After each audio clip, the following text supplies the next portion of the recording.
Olá a todos, eu sou a professora Luciana Protásio, sou pesquisadora do Núcleo do Rio Grande do Norte da Telesaúde.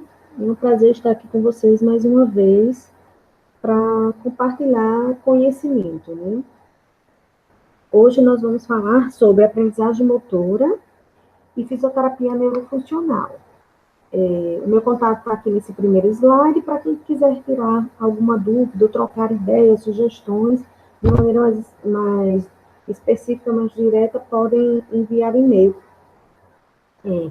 Apesar do nosso tema ser aprendizagem motora e fisioterapia, com alguns conhecimentos que estão aqui são válidos para outros profissionais de saúde que também trabalham com exercício, que também trabalham com prevenção, com exercício, com reabilitação e etc. Vamos seguir.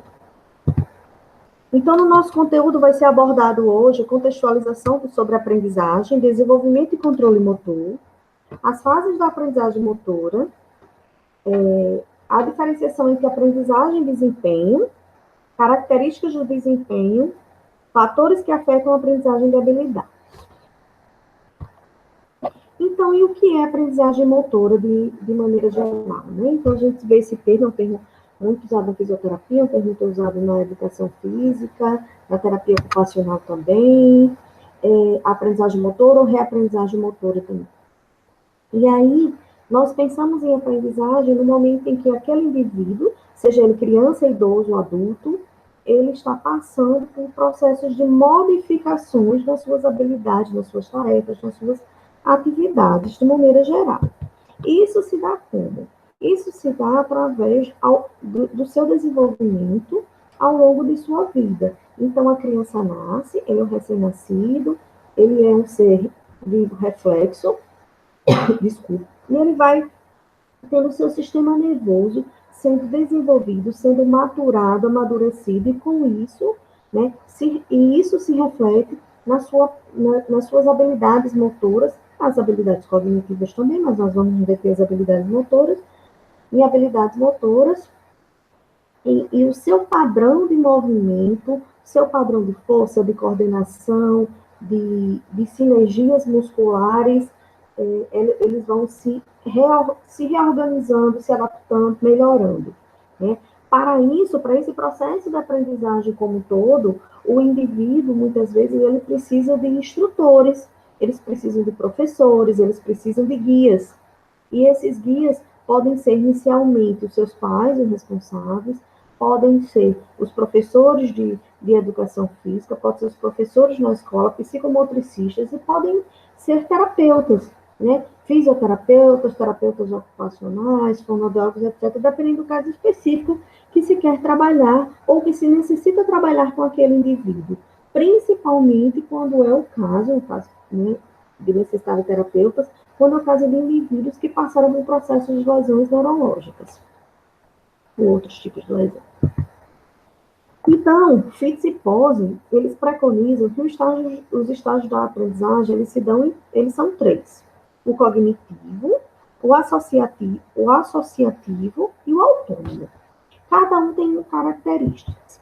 O primeiro, que é o estágio cognitivo, ou a fase cognitiva, é aquela que, quando o indivíduo vai aprender uma nova tarefa, uma nova habilidade, ocorre ali, então, o quê? A seleção do estímulo, qual é o estímulo mais importante que ele considera naquela habilidade, a percepção da habilidade, e é formado aí o seu programa motor para ele executar essa tarefa. Há, nesse caso aí, nessa fase, uma necessidade de orientação, há uma alta variabilidade à medida que ele vai desempenhando essa tarefa, e uma baixa consistência.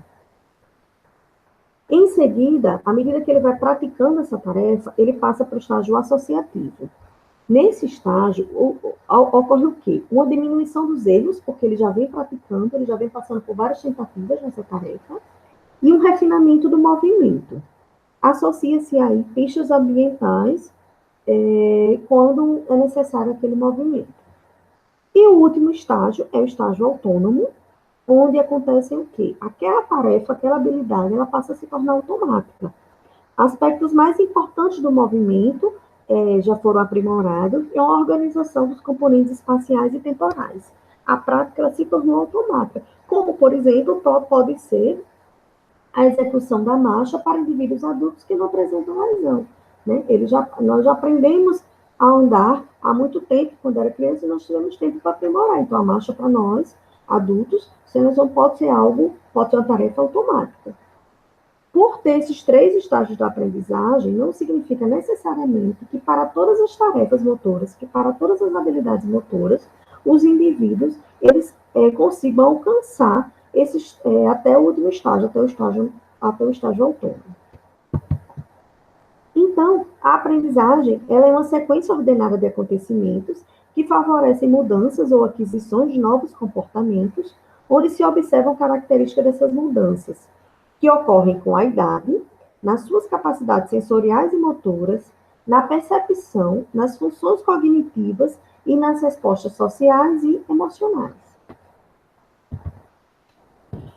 Para o estudo da aprendizagem motora, nós temos sempre que vincular a questão do desenvolvimento motor, como falar, e do controle motor.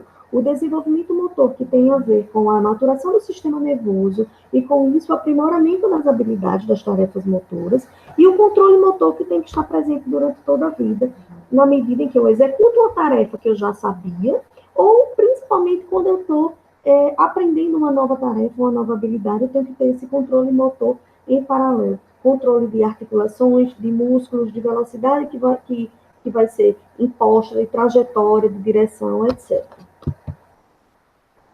O White, em 1975, ele definiu a habilidade motora, tarefa motora, como sendo uma ação complexa e intencional, que, através do processo de aprendizagem, torna-se organizada e coordenada, de forma que os objetivos pré-determinados sejam alcançados com a máxima certeza. Então, quando eu vou fazer uma determinada tarefa, aquilo para mim é complexo e intencional. Obviamente que as tarefas, elas têm classificações diferentes, algumas podem ser mais complexas, outras menos. E à medida que eu vou repetindo, para se dar o processo de aprendizagem, ela vai se tornando organizada, o movimento vai se reorganizando, e eu vou em busca daquele objetivo que eu quero com aquela tarefa. Né? Então, o desempenho das habilidades motoras, de maneira resumida, ele envolve o quê? Os músculos, as articulações e a coordenação entre músculos e articulações, o que não é algo tão simples de se conseguir. Para a classificação das habilidades, nós temos 3 pontos. O primeiro é a forma como essa tarefa é organizada.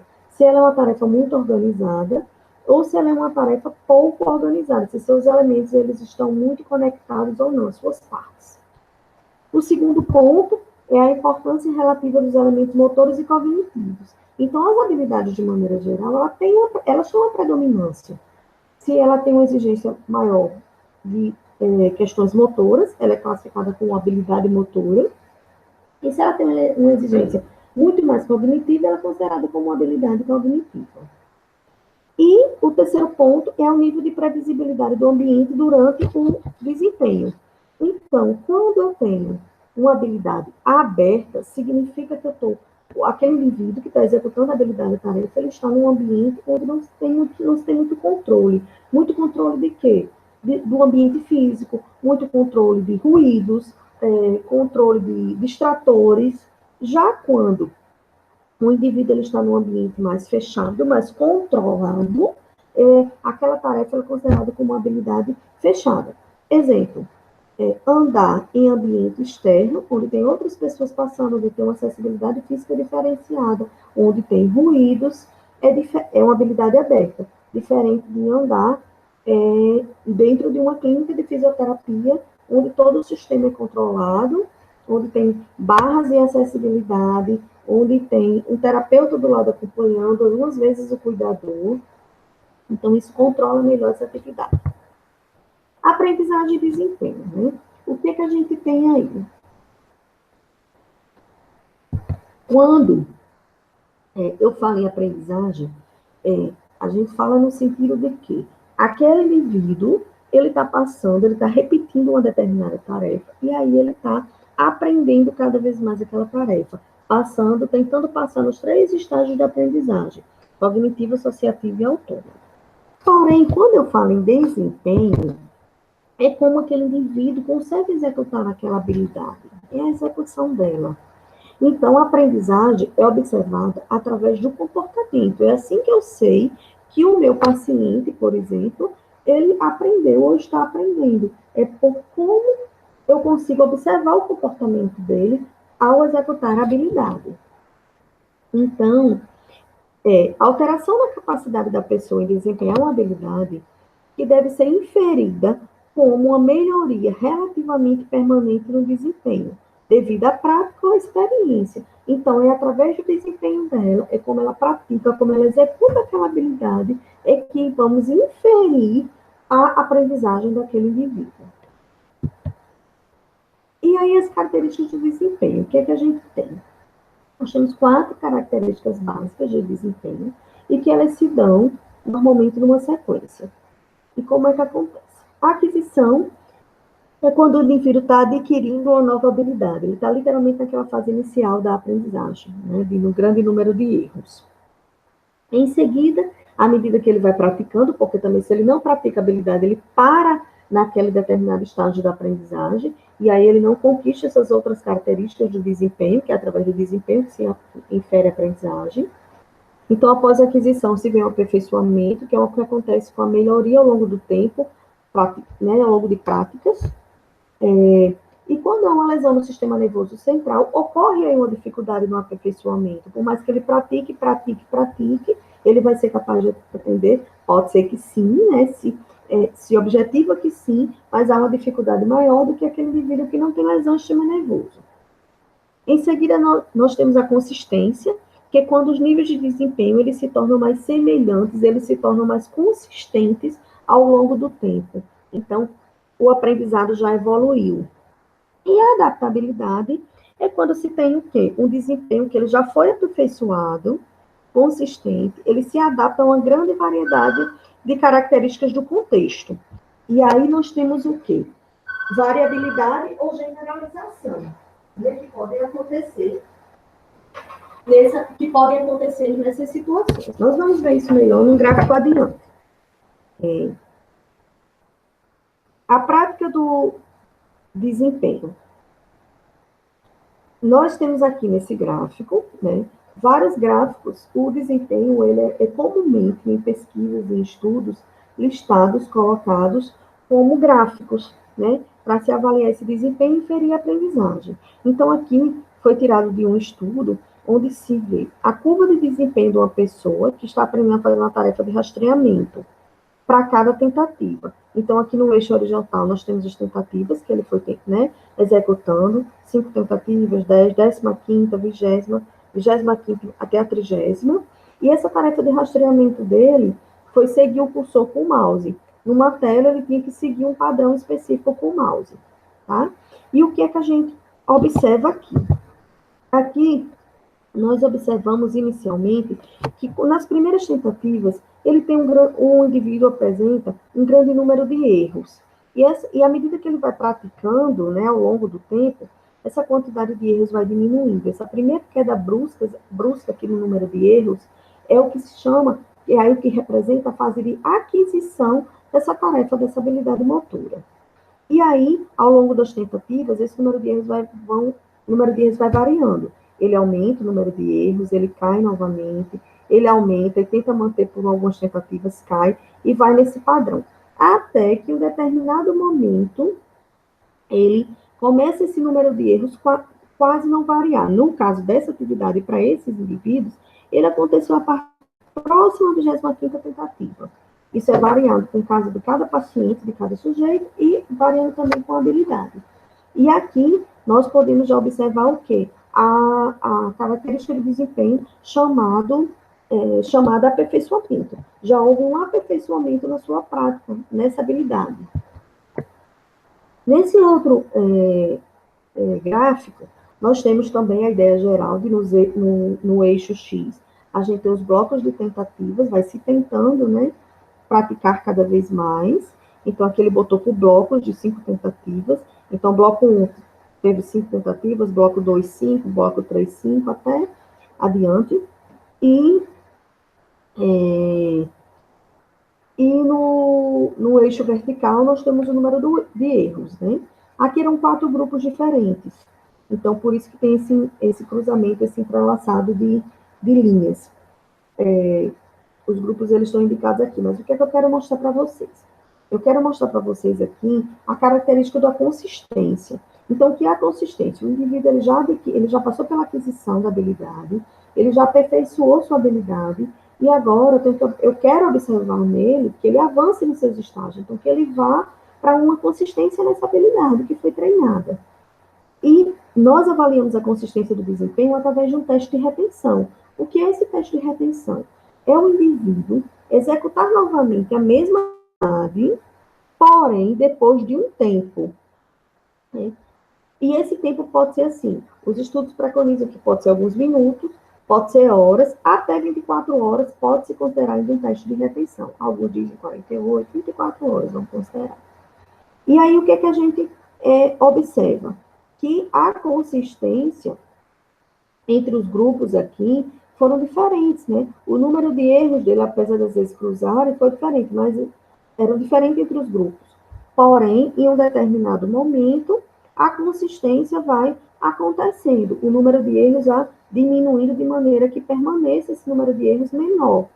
Né? E há uma diferença entre os grupos, que é o fato de, por exemplo, o grupo controle, que é esse que é um círculo vazado, ele é o que tem o maior número de erros. Provavelmente o grupo controle não sofreu nenhuma intervenção. Então, ele não conseguiu diminuir o seu número de erros tanto quanto os outros. Então, o que eu quero que fique claro aqui para vocês é que a consistência ela é avaliada através de um teste de retenção. Em seguida, nós vamos observar a característica da adaptabilidade. A adaptabilidade ela é avaliada por um teste de transferência.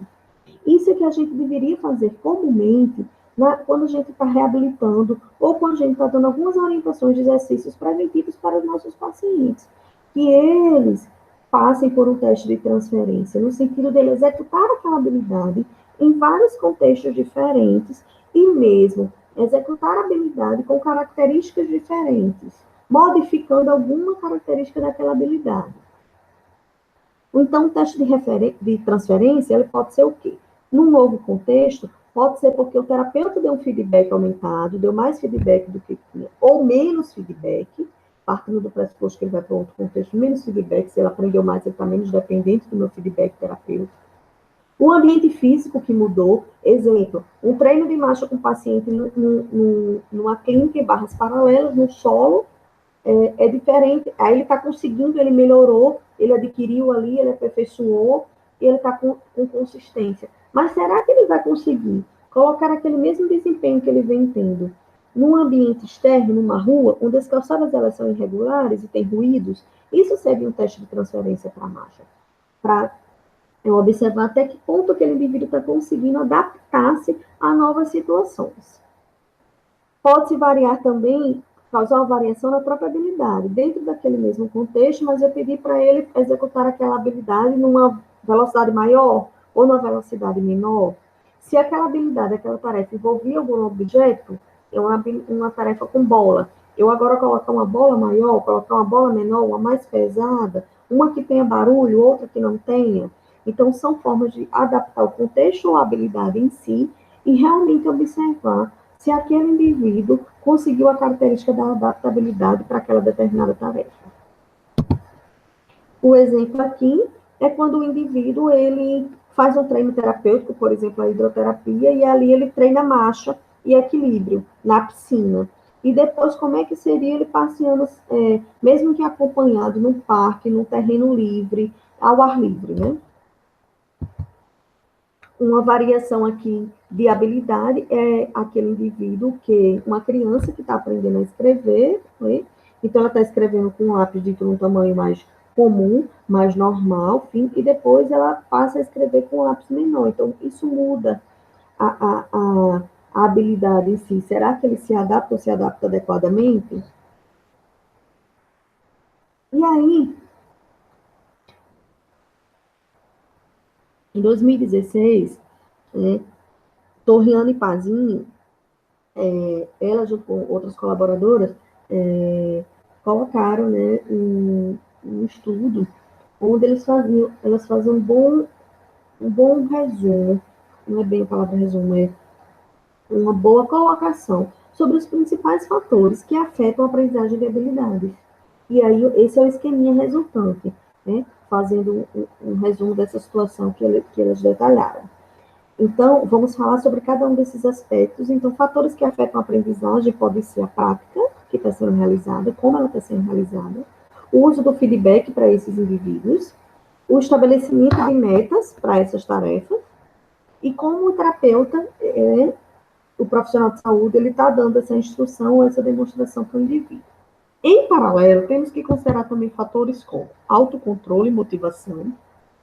O indivíduo é um fator pessoal, né, daquele sujeito, dele ter autocontrole, dele ter motivação para aquela tarefa, mas que é algo que o envolve ou não na tarefa.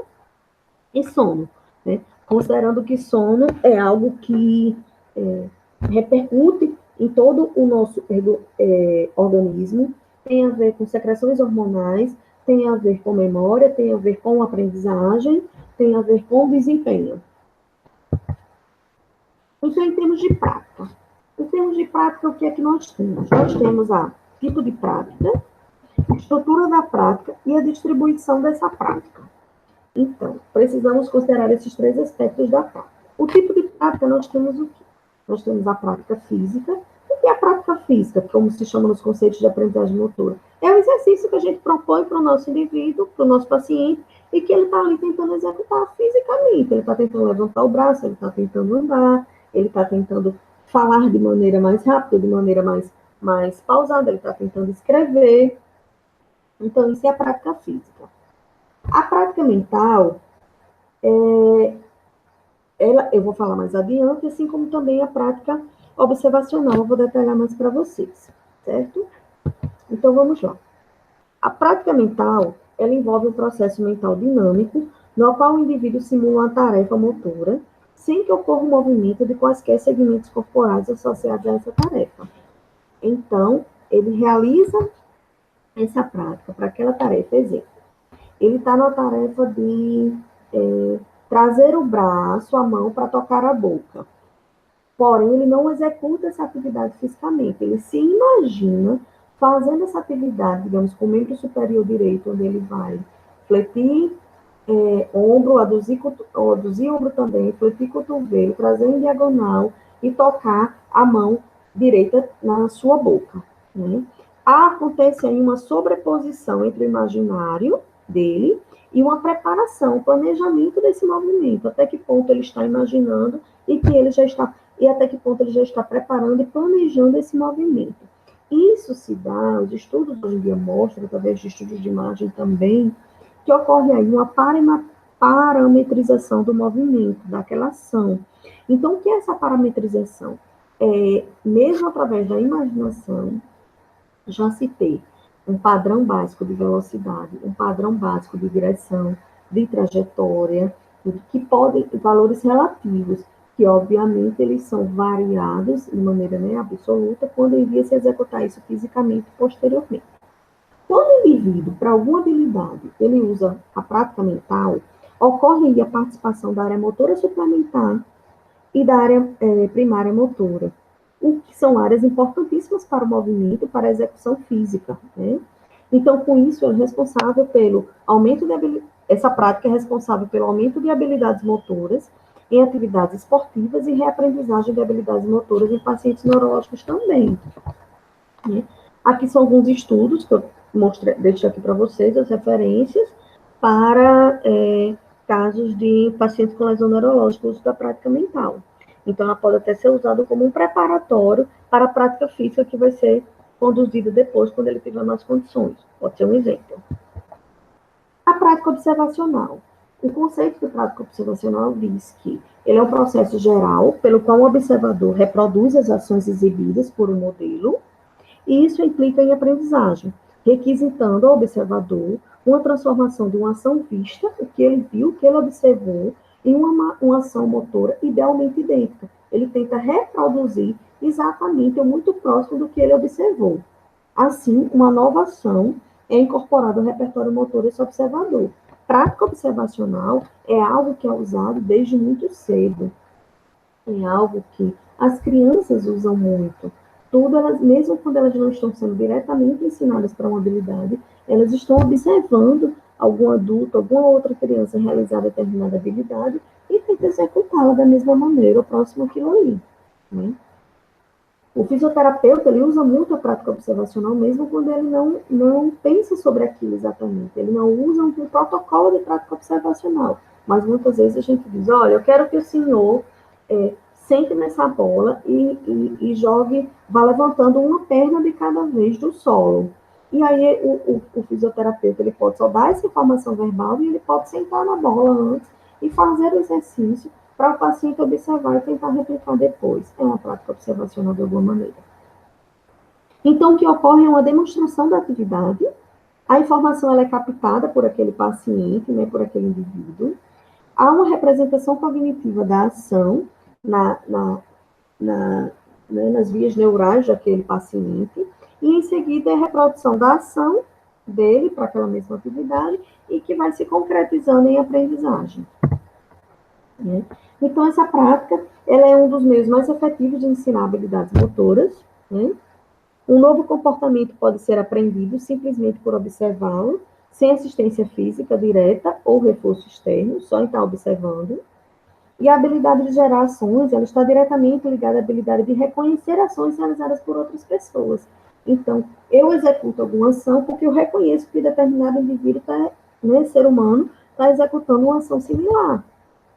Então, as bases neurais que eu tenho que se tem para justificar a prática observacional é que inicialmente teve estudos em macacos, onde executando determinadas ações, onde eles apresentavam neurônios que eram responsivos tanto à observação da tarefa como à realização dessa tarefa, dessa ação. E aí, estudos de imagem depois confirmou que existe um sistema similar em humanos. Que sistemas são esses? São os chamados neurônios espelhos, ou em inglês, do mirror neurons. Esses neurônios espelhos, eles ficam principalmente no córtex parietal e pré-motor. Nessa imagem, nós podemos observar, e nós temos aqui, né, no lobo parietal, no córtex ventral pré-motor e no giro frontal inferior. São a localização específica dos neurônios espelhos, que eles são ativados quando eu, como ser humano, observo um outro indivíduo, um outro ser humano realizando determinada ação. Aí, dando continuidade à prática, nós temos o que agora? Estrutura de prática. Para a estrutura de prática, nós temos a prática constante, podemos ter a prática variada. A prática constante é aquela prática que, sempre que você vai ensinar a tarefa ao indivíduo, digamos, trazer a mão até a boca, você vai treinando sempre, a cada repetição, você vai ensinando, reforçando com ele da mesma maneira. Digamos, sem o pezinho, uma velocidade média, o paciente sentado de frente para você. Então, você vai executando sempre, ensinando ele a executar sempre da mesma maneira. A prática aleatória, que é o outro extremo, é quando você vai causando repetições para aquela tarefa, mas repetições que elas são completamente aleatórias. O que é que permanece? Permanece a ideia da habilidade, que é a mesma, a meta dela, que é tocar a mão à boca. Mas eu poderia, numa tentativa, tocar a mão à boca nesse padrão da prática constante, velocidade média e paciente sentado. Na segunda tentativa, eu faria com o paciente em pé. Na terceira tentativa, eu faria colocando uma caneleira no punho dele, para ter mais peso no membro superior direito, que é o que eu estou treinando. E aí, a cada tentativa que você fosse fazendo, você ia fazer aleatório. Não era sempre nessa mesma ordem. Ela ia fazer completamente aleatório. Mas nesses 3 padrões que você criou, certo? Isso gera uma maior variabilidade do indivíduo. Então, para ele começar já aprendendo uma nova habilidade pela prática aleatória, pode ser mais difícil de início. Ele pode ter uma maior dificuldade de adquirir o movimento, de aperfeiçoar. Porém, também estudos mostram que a prática aleatória, a longo prazo, ela pode trazer uma consistência melhor para essa tarefa do indivíduo. É como se ele demorasse um pouco mais a aprender, mas quando ele aprende, ele torna essa tarefa mais consistente. Entre o tipo de prática constante, que a cada tentativa é da mesma maneira, e o tipo aleatório, pode-se ter também a prática em bloco e a seriada. a prática em bloco é, você decide que você vai começar a tentar, vão ser blocos de 3 blocos de 5 tentativas. O primeiro bloco, você decide que ele vai tocar a mão, ele sentado nessa velocidade média de frente para você. 5 tentativas nesse primeiro bloco da mesma maneira. No segundo bloco vai ser em pé, então ele faz a mesma atividade em pé, 5 tentativas. No terceiro bloco, ele já vai fazer essa tentativa em pé e andando. Então, ele vai praticar 5 vezes dessa mesma maneira. E depois você pode alterar a ordem desses blocos, mas os blocos eles têm as tentativas de maneira seguida. E a prática seriada fica entre o bloco e a aleatória. Ela não é completamente aleatória, randomizada, mas ela tem um certo grau de previsibilidade até que ponto as tentativas vão se repetir. Ou seja, na atividade em bloco seriada, já entra uma interferência contextual, já entra variabilidade, diferente, o que não acontece na prática constante. E a maior variabilidade é na prática aleatória. Em termos de distribuição de prática, o que é que a gente tem? A gente tem a prática massificada e a gente tem a prática distribuída. A prática massificada é aquela em que, seja qual for a tarefa que eu estou treinando com o meu paciente, ele está fazendo aquilo ali de maneira muito seguida, muito intensa, digamos assim, onde o tempo de repouso dele é menor do que o tempo de prática. Por exemplo, pacientes com lesão medular, eles têm condições de trabalhar dessa maneira, principalmente quando depois que ele já passou, né, a sua fase de instabilidade inicial, né? Já a prática, e é algo que vem sendo usado em alguns métodos com pacientes de lesão medular, como, por exemplo, o ABT. A prática distribuída é onde é o contrário. O tempo de repouso, ele é maior do que o tempo de prática. Então, você faz um exercício com ele durante 2 minutos e você dá um repouso para ele de 3 minutos para poder dar continuidade àquele mesmo exercício ou um outro exercício. Seja porque o paciente é descompensado sob o ponto de vista cardiorrespiratório, precisa desse repouso, né? Ou seja, porque ele está se adaptando a essa nova tarefa, porque ele tem uma dificuldade de entendimento maior dessa tarefa, então eu preciso, né, distribuir mais a tarefa. Então, eu tenho que ter atenção aí, para aquela tarefa que eu estou querendo trabalhar com ele, e se aquele indivíduo, ele tem condições de receber a prática massificada ou a prática distribuída, e qual que vai ser melhor na condição dele para otimizar seu aprendizado. Feedback. O feedback é algo que a gente usa muito. Quem propõe exercícios, quem trabalha com exercícios, seja de maneira reabilitatória, seja de maneira preventiva ou curativa, estamos sempre trabalhando com feedback. E o feedback mais comum de usarmos é o feedback verbal, mas comumente usamos muito também o feedback tátil, né?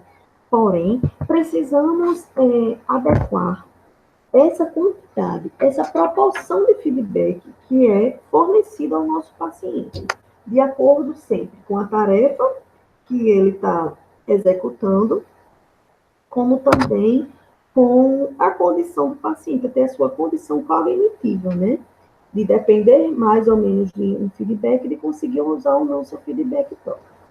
Algo que nós, como terapeutas, também não podemos esquecer é o seguinte: nós temos feedback.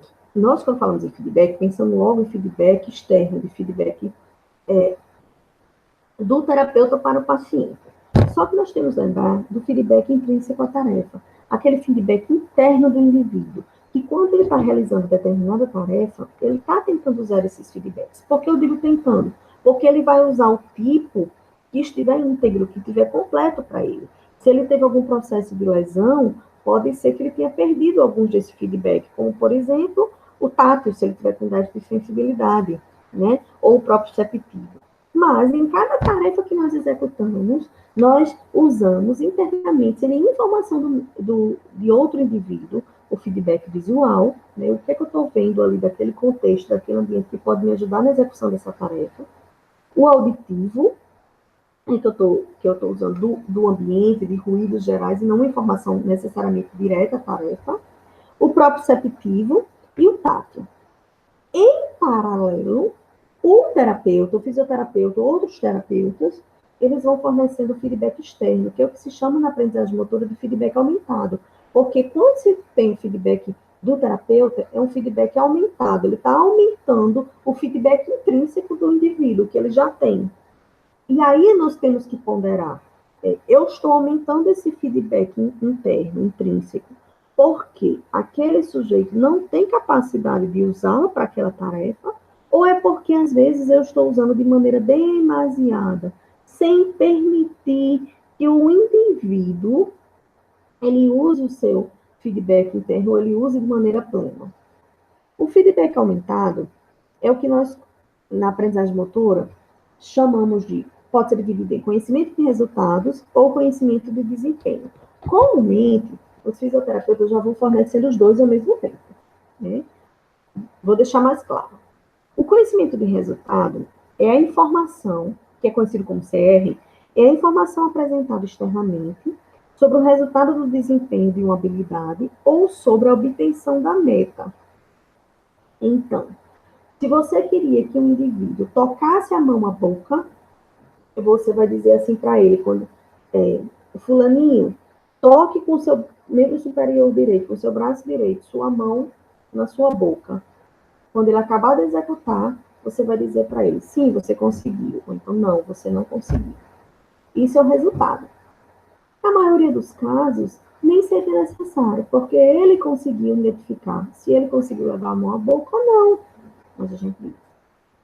Em paralelo, a gente já diz o quê? O conhecimento de desempenho, que é a informação sobre as características do movimento responsáveis pelo desempenho. Essa talvez seja um pouco mais necessária para o indivíduo. Muitas vezes ele consegue entender, compreender se ele tocou a mão na boca ou não, que é o conhecimento de resultado.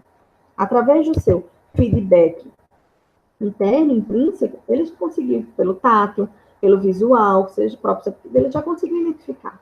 Mas ele não conseguiu identificar por que ele não conseguiu. Aí você diria o quê? Como terapeuta, o conhecimento de desempenho você forneceria para ele. É porque você levou a mão muito alto. É porque você foi muito rápido. É porque você passou da linha média, você foi para o lado esquerdo, você vinha do lado direito, era até a linha média. Então, você dá esse assim, que é ele já tenta aí arrumar uma solução para na próxima tentativa ele executar isso melhor. O conteúdo do feedback é importante. O que eu digo, não só quantas vezes eu digo, mas o que eu digo para o meu paciente. E aí vem a questão, né, de informar o paciente sobre os seus erros e de informar o paciente sobre os seus acertos. Os erros, eles sempre têm um papel mais informativo do que foi certo, não, do que não foi certo na tarefa daquele indivíduo. Os acertos, ele tem um papel muito motivador. Ah, ok, seu fulano, o senhor conseguiu alcançar a mão à boca, mas em paralelo ele não alcançou da melhor forma, porque você pediu com velocidade alta, ele foi com velocidade baixa. Então isso tem que estar claro para ele. Porque se você só diz assim, fulano, você conseguiu a mão à boca, ele vai entender que ele conseguiu levar a mão à boca e que a tarefa dele estava toda certa. E a tarefa dele não estava. Ele alcançou a meta, porém, ele não foi na velocidade que você solicitou. Então, tem que ter papel informativo sobre os erros também. E o fisioterapeuta tem que se policiar muito. O fisioterapeuta tende sempre a dizer, isso, seu fulano, tem mais aspecto motivador. Vá lá, o senhor está andando, muito bem. Isso, só que na verdade ele está andando, mas você está claramente vendo que aquele paciente de AVC, por exemplo, ele está andando entre as barras paralelas, fazendo o seu treino de marcha, mas ele não está flexionando o joelho de maneira adequada ainda. Mas você não quer desanimá-lo, não quer desmotivá-lo e fica dizendo tudo bem. Só que a cada vez que ele faz isso e você diz tudo bem, você está fortalecendo o engrama dele no sentido que todo padrão que ele está fazendo está correto, e nem todo padrão que ele está fazendo está correto. Então, temos que nos policiar quanto a isso. Né? Então, a informação sobre o erro é mais eficiente para o aperfeiçoamento. E aí, vamos para o estabelecimento de metas, né? Outro fator que interfere na aprendizagem. Quantas vezes a gente já pensou em estabelecer metas com os nossos pacientes? Metas preventivas. Olha, seu fulaninho, o senhor está com sobrepeso, o seu médico já disse que o senhor tem que diminuir o peso, sua nutricionista, e os exercícios terapêuticos que o senhor está fazendo aqui com a gente pode ajudar. Mas vamos traçar uma meta do seguinte, o determinado exercício que a gente está executando, por exemplo, exercício com bola, a gente está com ele muito lento. Vamos fazer com que daqui a 4 sessões, daqui a um mês, daqui a 2 meses, aí vocês avaliam com a situação do paciente, esse exercício a gente consiga realizar ele de maneira plena, a gente consiga levantar a bola até o alto, rodar o tronco com ela para um lado e para o outro andando, que é o que o senhor não vem conseguindo ainda por causa de algum déficit de equilíbrio. Isso vai trazer melhorias para a sua saúde como um todo. Isso são metas acordadas, discutidas com o paciente. Normalmente nós não fazemos isso. Ou nós não traçamos metas, ou nós traçamos metas no nosso plano terapêutico sem compartilhar isso com o paciente, sem dividir isso com o paciente. Então, isso é algo que precisa ser muito bem trabalhado. E como é que essas metas devem ser? Essa sigla foi usada por Schmidt e Wisberg em 2001, e em 2008 o Wilson lançou a sigla SMART. Na verdade, eu estou apresentando as duas, mas eles seguem a mesma coisa. Vem do inglês aqui o SMART. Então, como é que deve ser essa meta que você vai traçar para o seu paciente? Ela deve ser uma meta específica, a sigla do inglês. Ela deve ser uma meta mensurável, que você tenha como mensurar no início, como ele fazia aquela tarefa, e depois você tenha como mensurar novamente, para ver se realmente teve evolução, se atingiu a meta. Ela deve ser uma meta alcançável para a situação daquele paciente. Tem paciente que essa meta de levar a bola acima, andando e rodar o tronco, pode ser atingida. Tem outros pacientes que não têm condições, porque eles só ficam em pé, mas eles não têm condições de andar segurando a bola rodando o tronco. Né? Por uma labirintite, talvez, por um déficit de equilíbrio decorrente do AVC, porque a instabilidade postural do Parkinson já está avançada, seja qual for o motivo. Ela deve ser atingível, alcançável, ela deve ser uma meta realista para a realidade, para o contexto que aquele indivíduo se trata, se previne, com que ele vai à unidade de saúde, com que ele vai ao centro de reabilitação, com o contexto que ele tem em casa, de ter cuidadores, de não ter cuidadores, de ter ajuda ou não. E deve ser algo que deve ser colocado ao longo do tempo. A sua mensuração deve ser ao longo de um tempo. O tempo que você vai estabelecer com aquele indivíduo. Ok? O estabelecimento de metas, ela pode também ser fortalecido, fortificado por, como é que eu digo? Com relações que você tem com tratos informais, mais sérios, né? Terapêuticos que você tem com esse paciente. Seja anotando os exercícios numa agenda e colocando um dia que a gente tem que avançar no exercício, um dia que a gente tem que ter aquela meta alcançada, seja colocando lembretes para eles, como no mural, ou lá na terapia, ou lá na unidade de saúde, ou na casa dele, numa visita domiciliar. Mensagens de WhatsApp. O WhatsApp hoje é um aplicativo que as pessoas se comunicam muito de maneira geral, né? E se tornou muito útil, então vamos usar em benefício também para o lembrete dos pacientes de fazer exercício, nossa meta está chegando, não está chegando, contratos que seja por escrito, e aí você vai adaptando a situação para o paciente se adequar melhor. Instrução e demonstração. Então, a instrução e a demonstração para aquele indivíduo é um outro fator, né, que afeta a aprendizagem de habilidades motoras. E o que é que eu tenho? Eu tenho que trazer o foco de atenção para aquele indivíduo. Então, a minha instrução, a minha demonstração é tentando mostrar a tarefa que ele vai tentar executar, mas naquela tarefa, quais são os pontos mais importantes para ele observar? Ao que ele deve dar mais atenção? Então, o foco de atenção é o ato de dirigir a atenção à fonte de informação ou objeto de atenção do indivíduo. E aí eu posso ter um foco interno e um foco externo. No foco interno é o quê? Digamos, eu vou treinar a marcha do indivíduo. E agora eu já treinei dentro de um ambiente fechado, uma habilidade fechada, mas controlada. E agora eu vou treinar em um terreno irregular, como areia. E aí agora eu vou dizer, João, você vai andar agora aqui reto nessa areia, como a gente andava lá dentro, como você já tinha treinado, sem dispositivo auxiliar, livres, só que você preste atenção em que, na velocidade que você vai executar, e aí você vai adequando ao que você consegue, né, sendo mais rápido ou mais devagar, de maneira que o senhor mantenha o seu equilíbrio, né, adequadamente, lembre de sempre estar dobrando o joelho e de estar levantando o pé. Estou colocando como se fosse um caso de um paciente que sofreu um AVC, 50 anos, digamos. Então, o senhor preste atenção. Eu trouxe essas informações para o foco interno dele. O que é que ele tem que prestar atenção no corpo dele? Dobrar joelho, velocidade da marcha, levantar pé. E o foco externo, viu, João? E aí lembre-se que a areia ela é mais fofa do que a gente estava treinando lá dentro no solo. Né? Então, o pé pode afundar em alguns momentos. O seu equilíbrio pode desestabilizar. Então, preste atenção também que aqui tem um barulhinho de um som, mas é uma música apenas. Não é nada que lhe atrapalhe, isso não é para interferir na sua marcha. Então, comece a trazer situações do ambiente que possam ajudar ou mesmo poderia trazer alguma dificuldade para aquela tarefa. Então, gente, fechando as ideias de maneira geral, o que é que a gente tem? Fazendo um resumo aqui nesse gráficozinho. Esse gráfico é o quê? No eixo vertical, nós temos a atenção que o indivíduo precisa dar para aquela tarefa, para aquela habilidade. E no eixo horizontal, nós temos as fases ou os estágios da aprendizagem. Fases cognitiva, associativa e autônoma. Então, quando o indivíduo ele começa a realizar uma tarefa nova para ele, ou ele está reaprendendo uma tarefa que ele sabia, mas ele sofreu uma lesão cerebral, então ele está tendo que reaprender, como, por exemplo, a marcha, ele está nessa fase cognitiva ainda. Ele vai começar a tarefa praticamente do zero, né? Então, ele precisa o quê? Ele precisa de dar muita atenção, a atenção está bem elevada, né, para essa tarefa. Ele tem que prestar muita atenção naquela habilidade. Ele precisa de muito feedback, não só o seu feedback interno, intrínseco à tarefa, visual, proprioceptivo, tato, auditivo, que ele tiver disponível ainda, não tenha sido lesionado.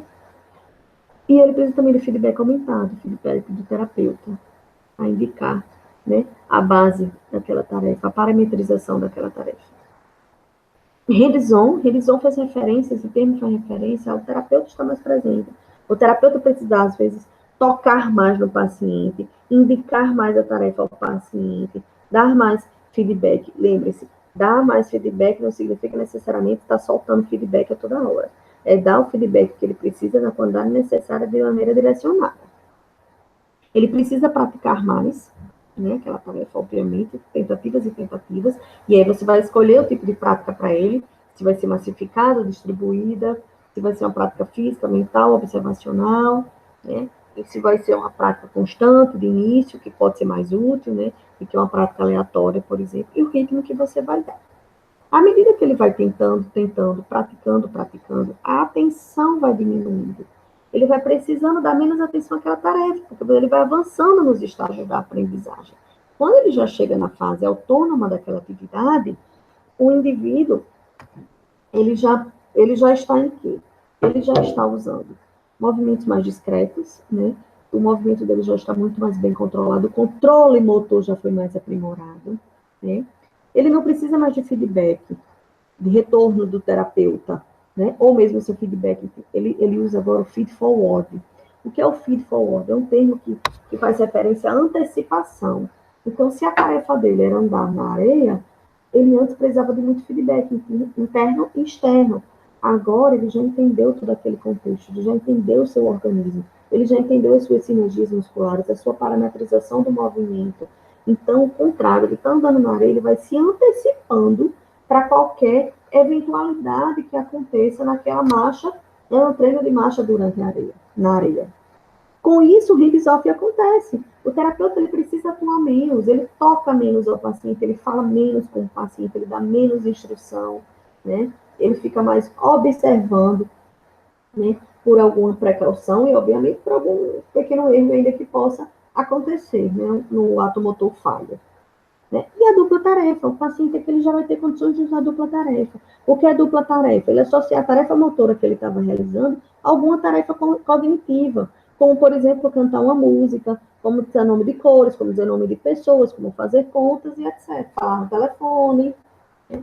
Então, isso aqui caracteriza o avanço da tarefa como um todo, a evolução do paciente e as necessidades que são necessárias nas fases iniciais e na fase final da aprendizagem para aquela habilidade. né? Então, gente, é isso que eu tenho para passar para vocês de maneira geral, como conceitos de aprendizagem de motora, como a gente pode trazer essas bases, essas aplicações clínicas de aprendizagem motora, enriquecendo a nossa prática fisioterapêutica, a prática de outros profissionais de saúde que atuam com atividade física, com exercícios, e fazendo estratégias, né, adequadas para os nossos pacientes, seja em que fase da tarefa da aprendizagem ele esteja, em que tipo de tarefa que ele esteja aprendendo, que tipo de prática ele esteja usando. Mas precisamos otimizar a aprendizagem ou reaprendizagem dos nossos pacientes. Otimizando isso, a gente otimiza o prognóstico dele, a gente otimiza a sua recuperação funcional, a sua qualidade de vida, o seu bem-estar, a prevenção de comorbidades. Algumas referências, que principais referências que eu usei, outras ficaram distribuídas ao longo do texto da aula. E obrigada. Até uma próxima web.